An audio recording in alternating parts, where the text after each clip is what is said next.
we get, okay, nice. Next year, we need a little more foresters in the room, maybe a little more agriculture. Just saying, invite your friends, you that stood up. Okay, how about who has been helping their party in the negotiations this week, or last week, I should say, because today is Monday. Guys, let's give these guys a round of applause. I mean, really, we thank you. And thank you for getting out here.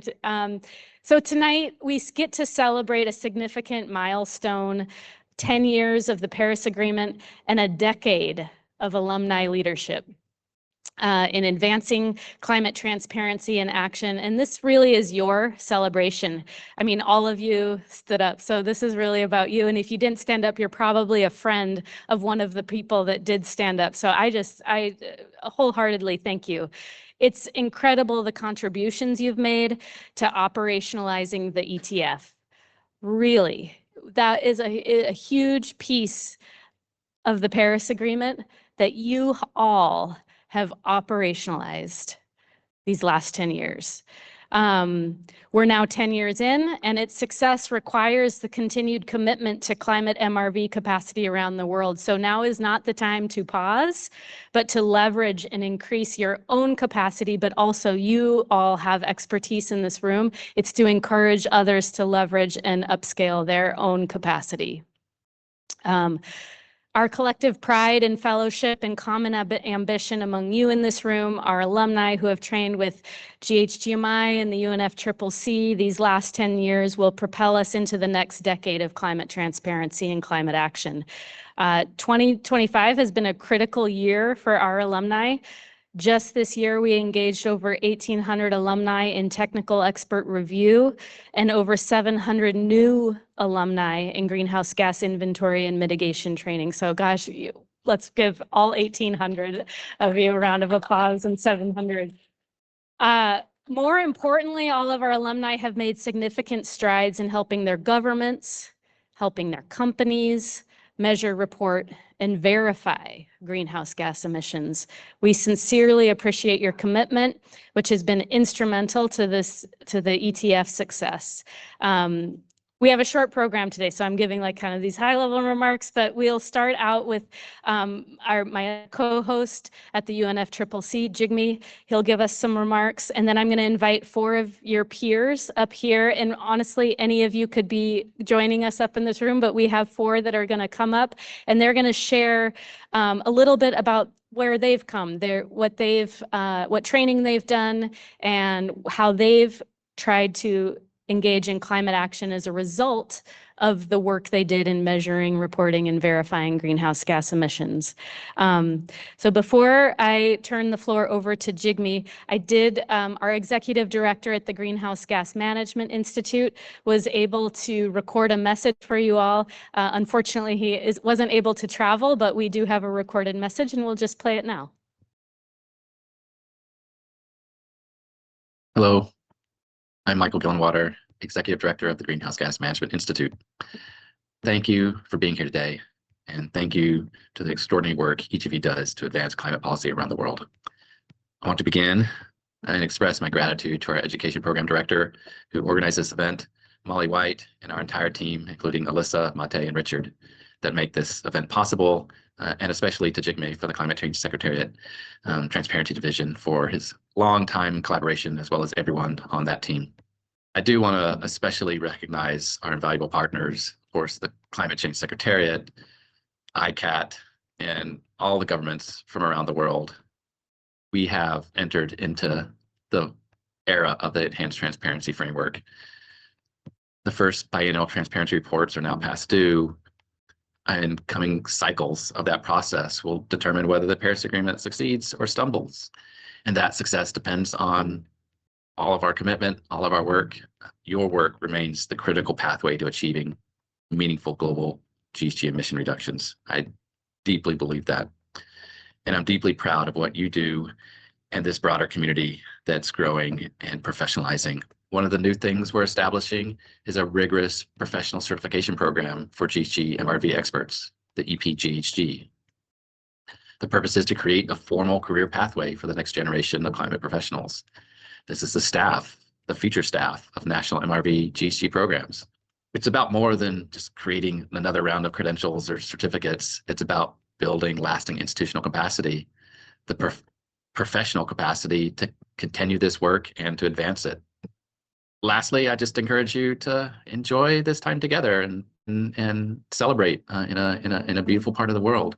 Connect with your colleagues, talk about how we can build and do better in the future.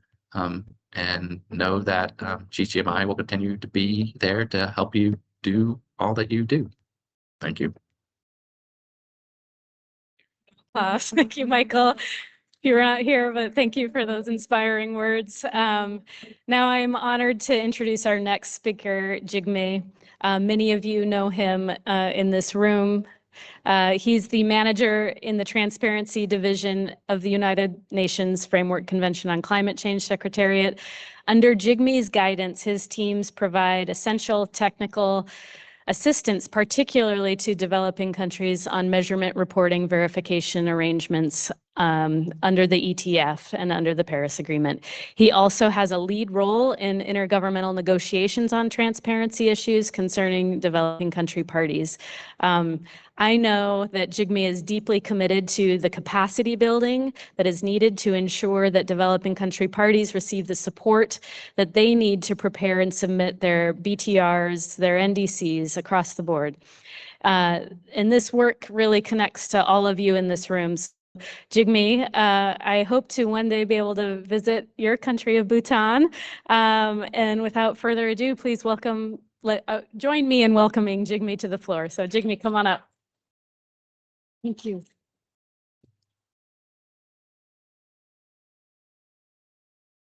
Thank you so much, Molly, for this warm welcome. If you are expecting to hear inspirational words from me, then you will be disappointed. I don't have any to offer. I just came here just to be part of this celebration, because this is about celebrating, coming together to celebrate our success story. So how does this success look like? The transparency has gone through 30 years of journey under the convention. And that 30 years of transparency work under convention has culminated into 8 rounds of national communication by Annex 1 countries. On top of that, since 1999, they have been submitting annual greenhouse gas inventories. And then as a result of our collective decision in Cancun and Durban, we added additional aspects to this MRV that translated into 5 rounds of additional reporting by developed countries. At the same time, from developing countryside, non-Annex 1 countryside, till date, the success story includes 480 national communications and 209 final update reports. So that's the story under the convention. Now let's move to Paris Agreement. And as of today, we have 119 BTRs, of which 44 BTRs have gone through technical expert review. And 12 countries have gone through this process of facilitative multilateral consideration of progress.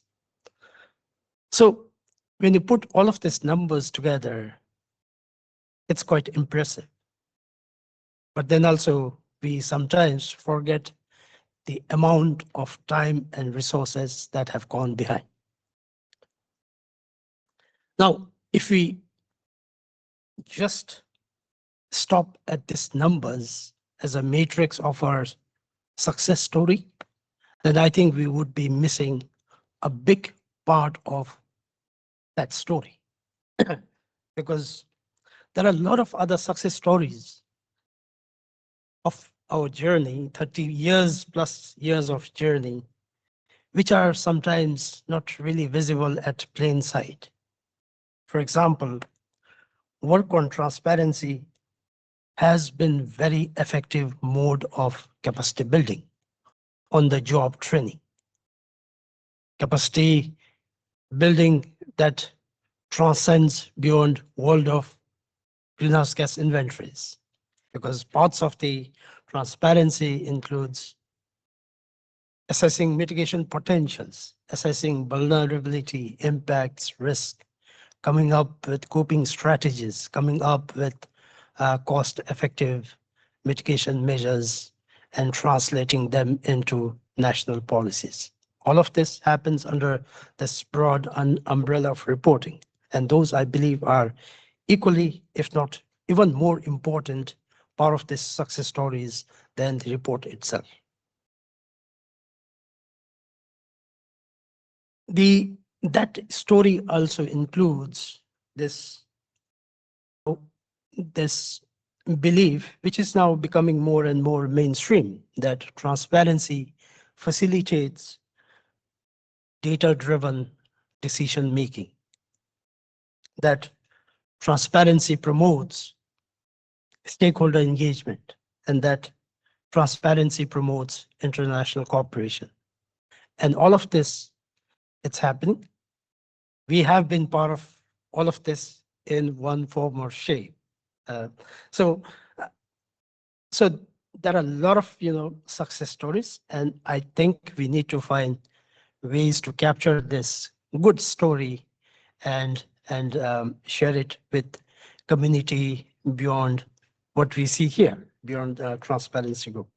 So I just came here to take this opportunity to thank each and every one in this room and also those around the world for playing instrumental role, for contributing to this success stories that we are enjoying now. And this includes, your contribution in terms of developing policy framework and operational rules through negotiation process.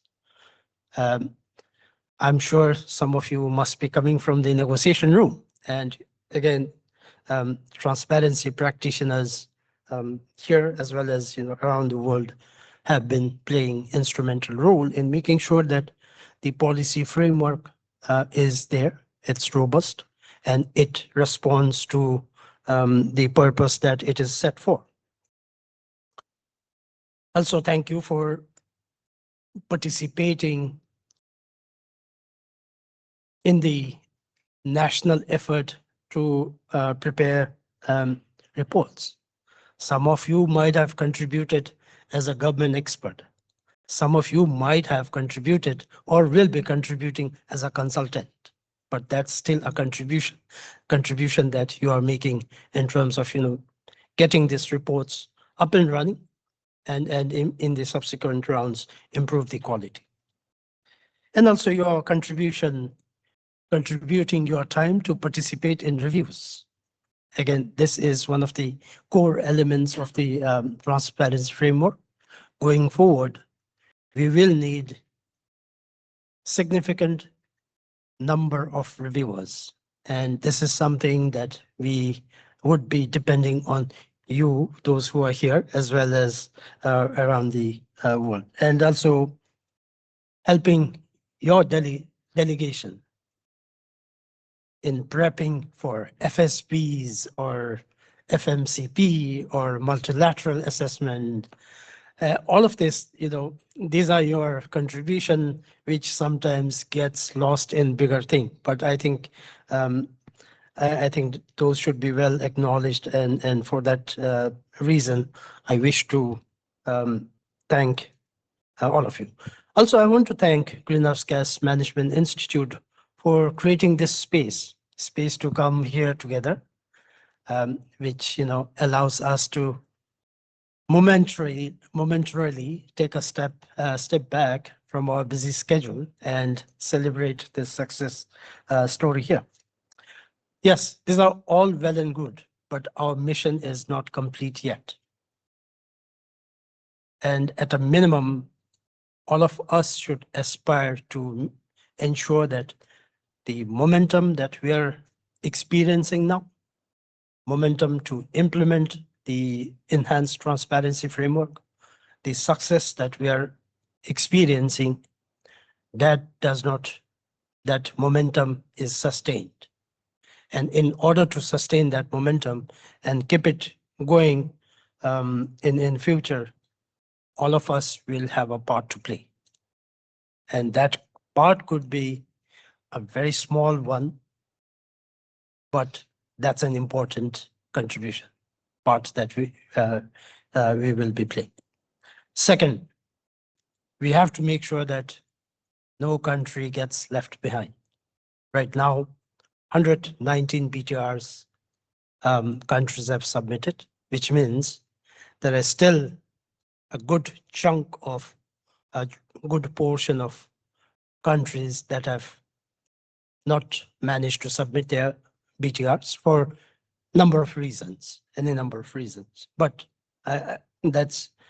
but for that system to move forward as a full in the full implementation mode, I think it will be in all of us, our interest to ensure that no country gets left behind. And that's not simply for the purpose of meeting the commitment under the Paris Agreement. That's mainly because transparency has a lot to offer nationally, the national benefits.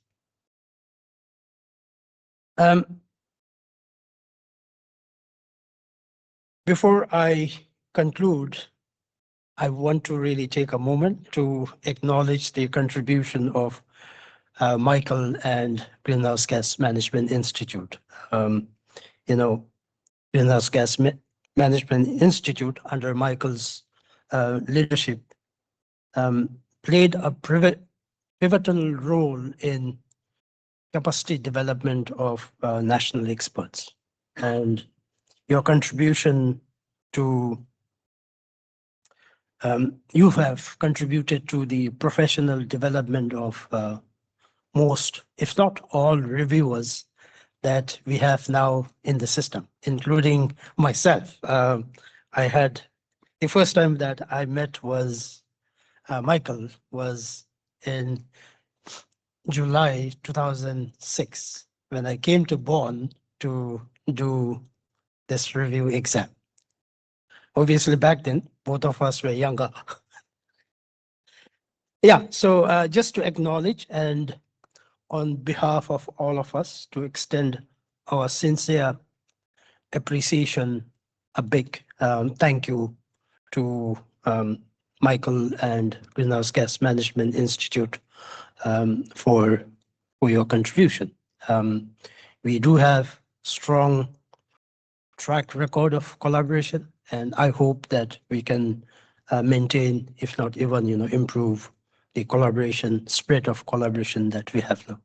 So thank you so much for this opportunity. Thank you so much. Yeah.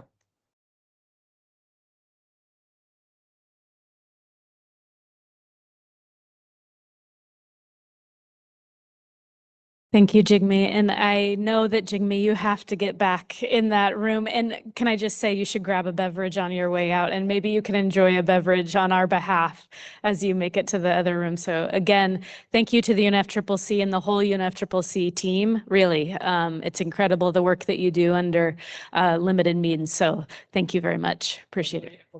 Yeah, okay. All right, and now we get to the heart of why we're here to celebrate. We get to hear from a few of our alumni who embody this impact and this collective effort. So we have some distinguished panelists that I'll invite to the floor now.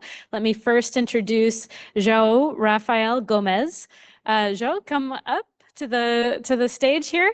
João is an advocacy and climate policy professional with Wildlife Works in Brazil and an alumnus of the GHGMI Under 2 Coalition Training Program. Next, I'd like to invite Kevin Bassoa, head of the Mitigation and Climate Transparency Department at Chile's Ministry of Environment. Welcome, Kevin. Kevin is an alumnus of course 501 and technical expert review courses A and B1.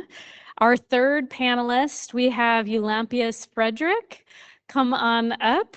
He is the Chief Technical Officer of the Policy Planning and Administrative Service Division at St. Lucia's Department of Sustainable Development.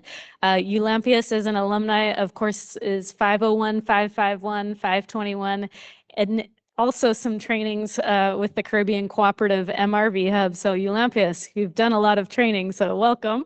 And then finally, I'd like to welcome Jodia Rawon. Oh, I almost had it. I practiced, and Nakoni from Botswana. She's a PhD candidate, atmospheric and environmental physicist at the University of Botswana. Also a climate negotiator and alumni of courses 501 and 541, as well as technical expert review courses A and B1. Whew, guys, a lot of training here in the room. So welcome to the panel. I'm going to kick us off. I'm going to ask each of you a question, and then maybe you can respond. And to the audience here in the room, I did say we unfortunately don't have interpretation services in the room, but I wanted to give any of you, if you would like to speak in your native language, please. We have native speakers of other languages other than English in the room, so please feel comfortable speaking in whatever language you are most comfortable in. With that, Joe. Okay, our audience here might not realize that you've been over to 6 of these international meetings like this, and you focus on community-led solutions, particularly with Indigenous partnerships. So you work at that intersection of advocacy, policy, and conservation right here in Brazil, guys. Can we give him a round of applause? Community-led advocacy right here in Brazil. Could you share with us a highlight from your greenhouse gas accounting training and your journey since? And I'm going to do this so that I can keep mine, and maybe we can, if we run into issues, we'll correct it. But... Olá, boa noite a todos. É uma grande satisfação, agradeço o convite. Nos últimos anos, eu tenho trabalhado bastante com a Amazônia e eu nasci na Caatinga, né, um bioma exclusivamente brasileiro. E ter tido a oportunidade de trabalhar na Amazônia foi meu segundo orgulho, porque os nossos povos originários, eles são tão importantes quanto o trabalho que fazemos aqui.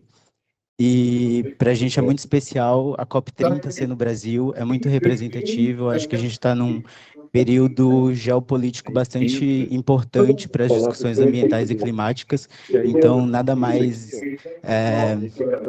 necessário do que a COP ocorrer aqui em nosso país. Mas voltando ao tema da pergunta, eu lembro que foi no ano de 2021, quando a gente teve a oportunidade de fazer o curso com vocês, e eu lembro que a nossa equipe ela ficou muito interessada no curso e nos corredores, a gente conversava bastante sobre as questões. E apesar da gente não ter desenvolvido um projeto ou ter um número concreto a respeito daquela experiência, eu recordo muito bem do quanto aquilo agregou bastante o nosso conhecimento técnico, quanto aquilo contribuiu para os nossos documentos técnicos e para as nossas discussões serem mais consolidadas, digamos assim. A gente chegava nos espaços com uma clareza muito mais representativa, e isso só foi possível graças à plataforma educacional. Eu sou um defensor das plataformas educacionais, eu acho que elas quebram barreiras. Então, eu, falante de português, consegui participar do curso oferecido por vocês, consegui dialogar e compartilhar a experiência com os meus colegas.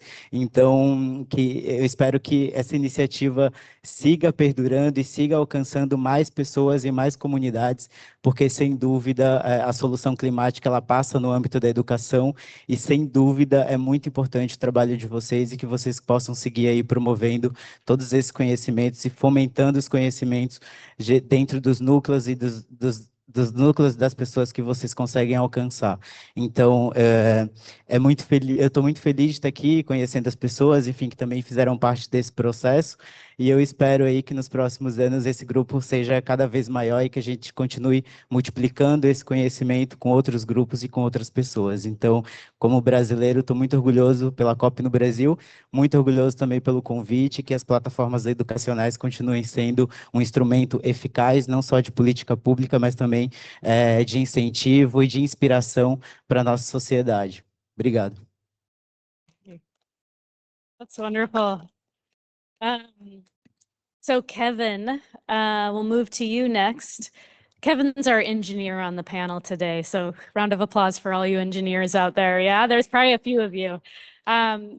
Chile has been a leader in climate transparency in Latin America. You in particular have been in the trenches of preparing national reports and building institutionalized systems. So could you share your experience? How has training that you've received supported Chile's transparency journey, and what have been some of the key challenges, key breakthroughs as you see them?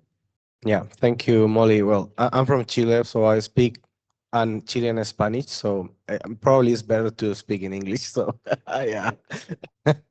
Okay, so yeah, well, my journey into accountability of anything related to climate change began with air quality issues. In fact, I started working in all climate change since the beginning of the Paris Agreement. So I have also 10 years of work experience. So I born with the a Paris Agreement. So I start working on Charlotte climate forces, and then I enter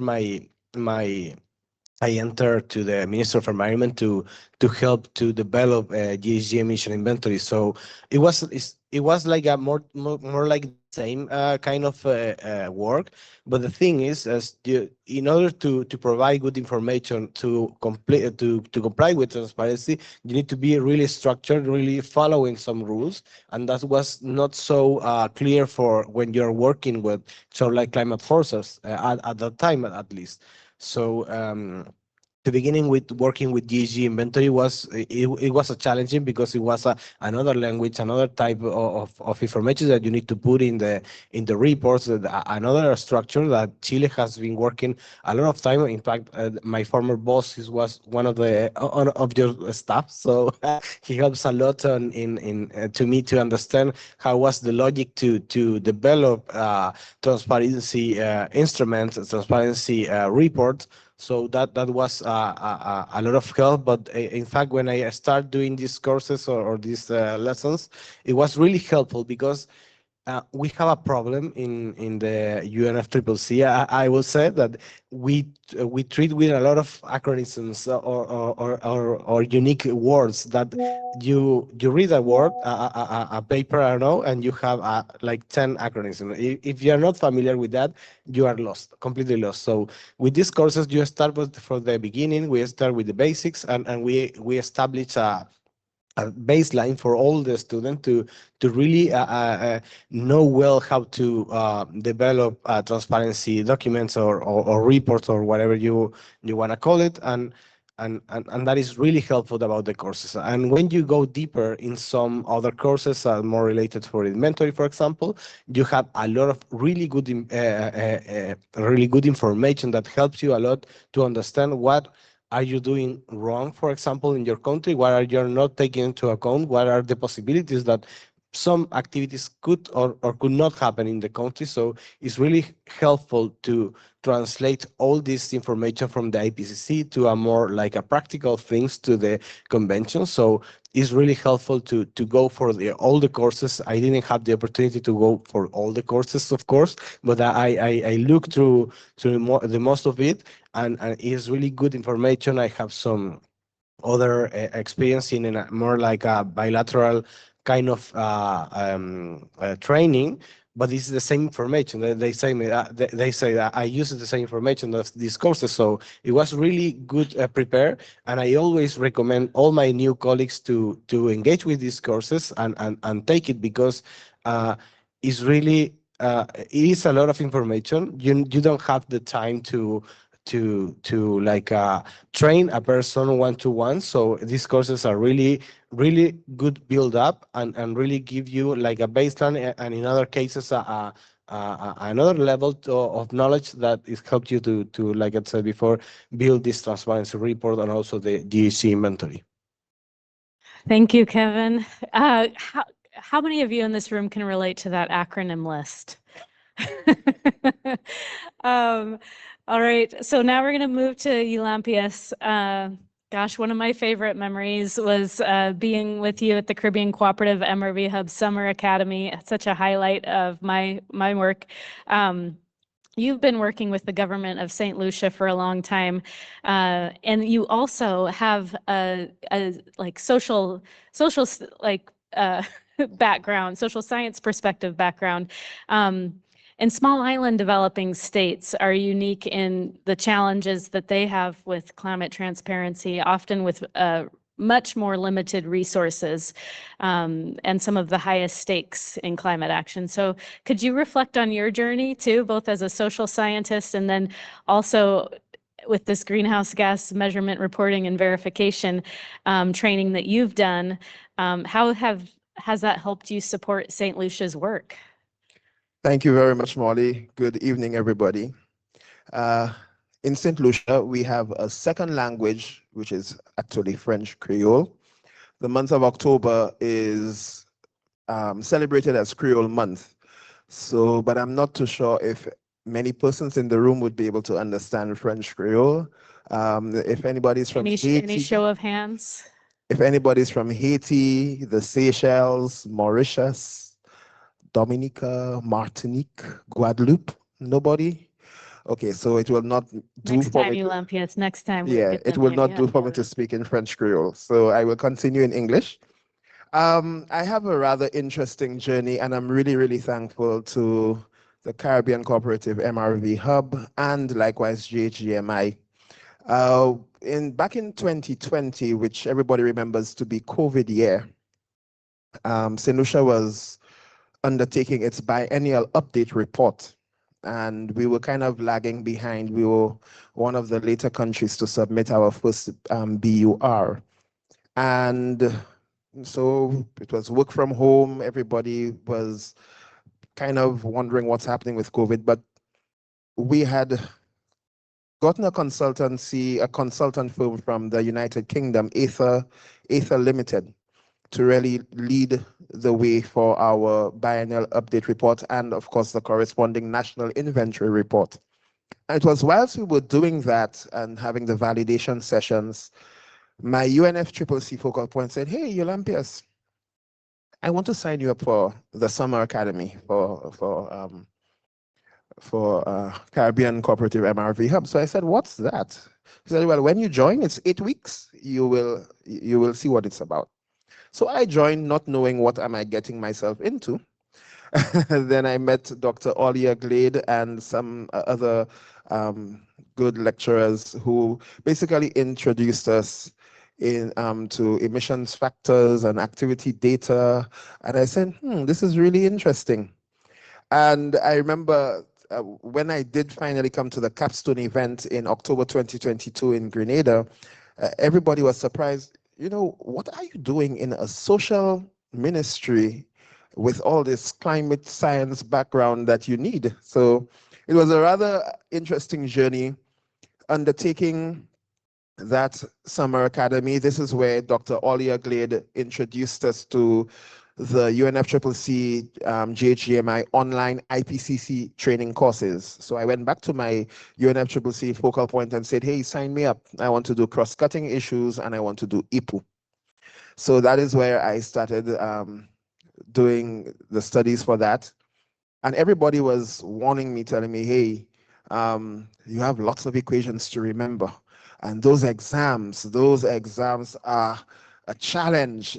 They literally made me afraid even before I began the program. But to be honest, I really enjoyed the studies because it took me back to my high school and advanced level studies of chemistry. You really have to know your stoichiometric chemistry, your organic chemistry, especially to undertake the IPU, because you need to balance those equations. And I particularly enjoyed it because it brought me back to my chosen career. I mean, yes, I was in the social ministry, which is a plus, which is a benefit, because I understand the softer side of sustainable development, which is your social pillar.